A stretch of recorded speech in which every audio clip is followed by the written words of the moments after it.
All right, welcome back to Network Plus Guide to Networks, Chapter 3.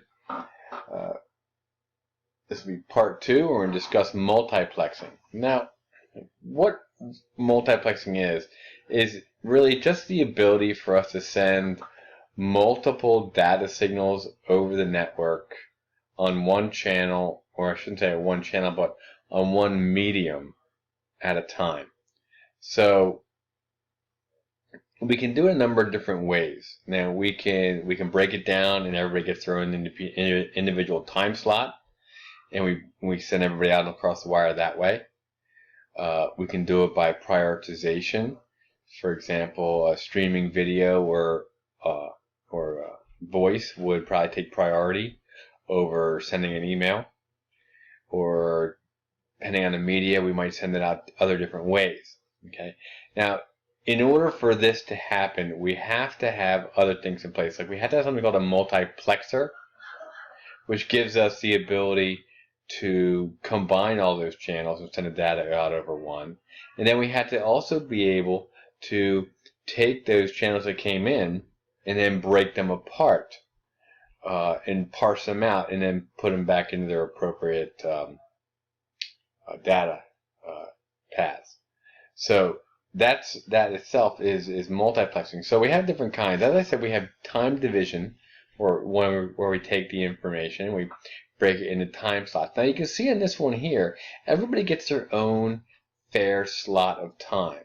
2 A's, 2 B's, 2 C's, 2 A's, 2 B's, 2 C's, 2 A's, 2 B's, and 2 C's. And then what happens is the data gets sent out across the network, and when we get to the other end, we have a demux, okay, which says, okay, let's put the A's here, the B's here, and the C's here, and then everybody has their data. And it was a nicer way, it was a convenient way for us to actually get multiple amounts of information out across our networks at one time. So we weren't as congested. And that's really what we were shooting for here. As I also mentioned, that we had statistical. Now here it's about prioritization. It's about taking our data and deciding who needs to have the spot, who needs to have the time slot now, and then we can send out our information that way. So in this case here, okay, we have 3 B's. Maybe our B would be, say, a YouTube video, something we're streaming. We were streaming video, and the A is an email, and C maybe is our voice over IP because it doesn't take as much bandwidth, but we don't want to be breaking apart. So that would be a time division multiplexing. And then we could have frequency, which is this is what, say, the DSL would use, because DSL brings your phone and your internet all on the same line. Cellular transmission is also one that does this.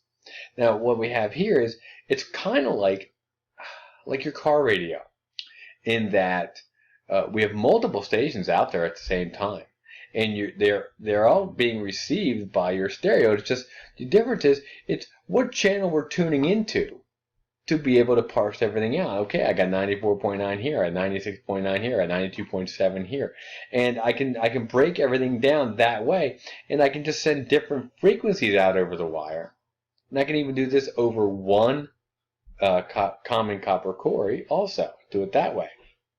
The other way to do it would be to do it with fiber optics. Now this is wave division multiplexing. Now what's cool about this is, you see, with fiber optics we're sending light out.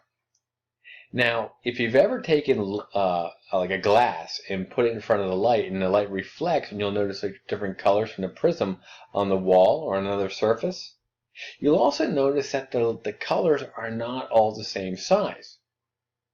But that's because light reflects differently with different colors, or I should say refracts differently. Light comes in different shapes and sizes. So with that, we can send different colors out on our fiber optics. It all goes down at the same time, and at the other end of the multiplexer, we can just say, okay, this one frequency goes here, this wavelength goes here, this wavelength goes here, and that's how we do it with fiber optics. And then for our single mode and our high end, we would use a more dense wave division multiplexing. But now let's look at the different types of transmissions that go out there. Now one is like a point-to-point transmission, and that just be like, for example, when we were working at the Capital Area Intermediate Unit one year, and we needed to be able to get the signals for the school district, local school district that didn't have high-speed internet yet. We need to be able to get their information to the IU, and from the IUs back to the school district. So we set up towers at each one of those individual cities, point-to-point link, where the two towers could then speak to each other, and they actually got their internet and their school management system and everything else that way. There's also a point-to-multipoint transmission, which would be like a television station sending out their information to multiple receivers. Okay. We have, once the broadcast transmission, we can have a bunch of undefined receivers where everybody's going to pick it up. Okay, which would be like like a bus network. Remember, I told you last week or the other week that, okay, you take your computer is on the bus network and you send an email out, and everybody's going to get it.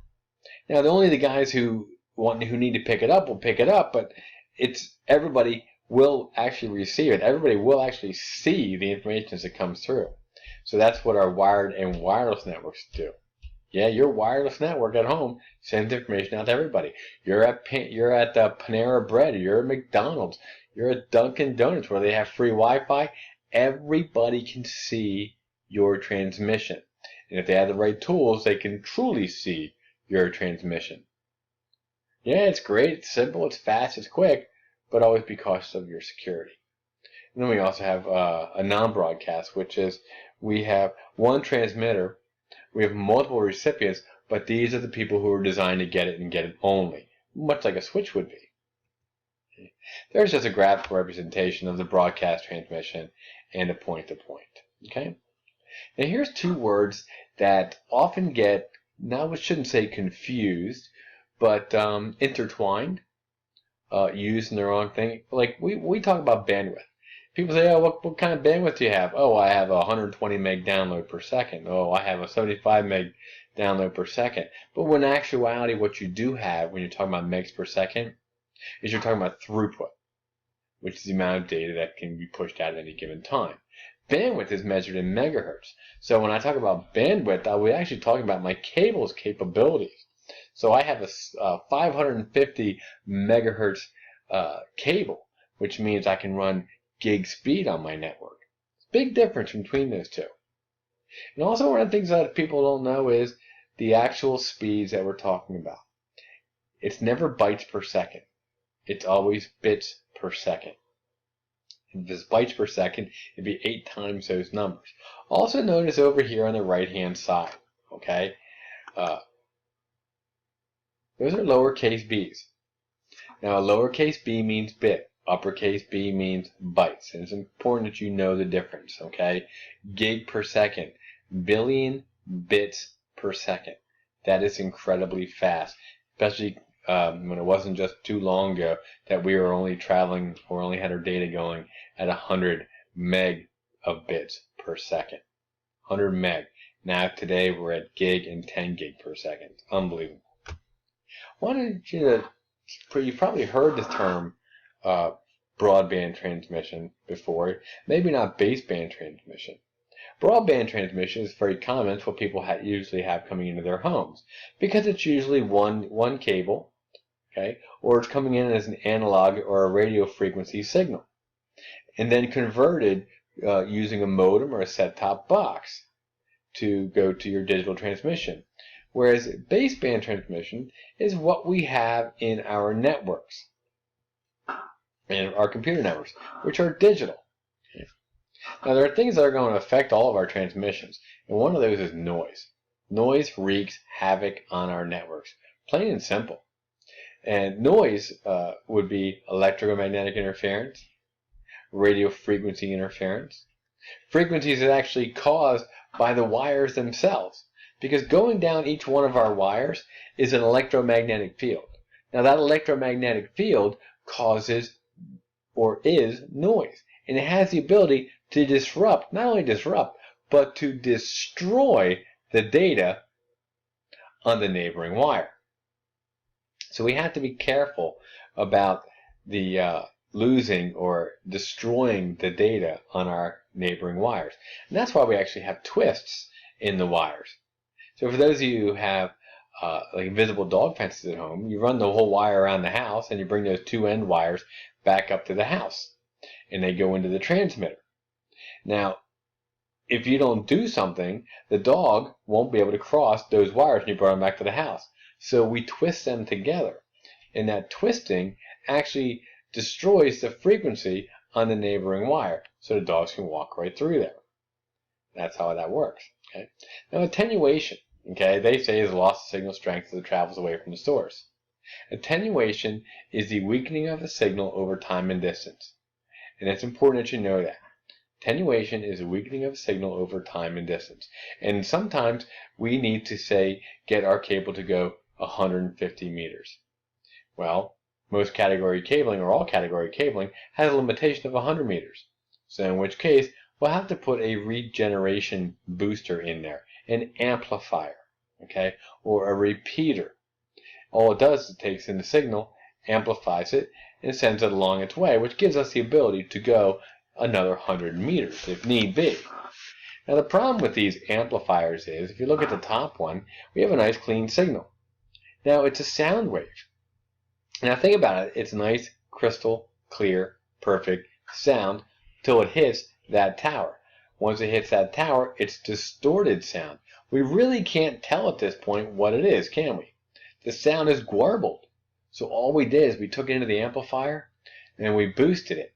So all I really have now is a loud, garbled signal, as opposed to the digital signal down below, which it's on, it's off, it's on, it's off, it's on, and it's off. Even after it gets the noise, it's distorted, but it's still very distinct in that it's on or it's off. And then when the repeater gets it at that point, it regenerates the signal. So it's a big difference there. Latency. Latency is, well, it's delay. It's time. It's a delay in the signal. And to think about it this way, and why it's so important is, if we're getting bits per second, and we agree on how many bits per second we're going to be getting for our timing scheme, so we know how to decode and encode the information, if it takes too long to get there, then my encoding is going to get screwed up. If my encoding gets screwed up, then it's like the cipher is bad. And then whatever I decode isn't truly the message anymore. So latency can be a huge problems on networks and cause a lot of errors. It's typically because of cable length. If the cable's too long, I have attenuation. And I have attenuation, the signal is weak. It's distorted. Okay? And then it's all about how long it takes from my data to get from point A to point B. And then back again. Because I have to know, I have to have the signal back because I have an acknowledgement and I have a synchronization. So I have to have both of those two items working together there. Okay. Now, another thing we need to discuss is the actual media itself. How fast do I want my signal to go? Well, it depends on your company's requirements and how much money you have to spend. What kind of interference am I going to be running into in my building? That might determine what kind of cable I'm going to put in. Okay. How big is my network? That's going to determine the what kind of cable I'm going to put in. And then also, what connectors do I need to use to plug my computer in, or plug my cable into my computer? Is it going to be fiber optic? Is it going to be category cabling where I'm using RJ45? All that's a big factor in everything. How much speed do I need? There are a lot of determinations on how much speed I need, how much throughput. How much money do I have to spend? Okay, am I going to put the old stuff in, the new stuff in? Okay. Is there a lot of noise in my building? Perhaps I need fiber. Definitely, if it's a lot of noise, I won't be able to use wireless. Okay, or do I need to have wireless? A lot of things that go in here. How big is my network? Am I going to have to put repeaters in? Do I have to put many closets in? All that is going to come into play. And also, how do I plug everything into each other? Am I going to need to convert fiber optic over into copper? Do I have the money to do all that? Because that's an example of a fiber optic converter right there. Okay. When we come back, okay, for our next piece and our last piece, we're going to talk about the different types of cable that we're going to be putting in.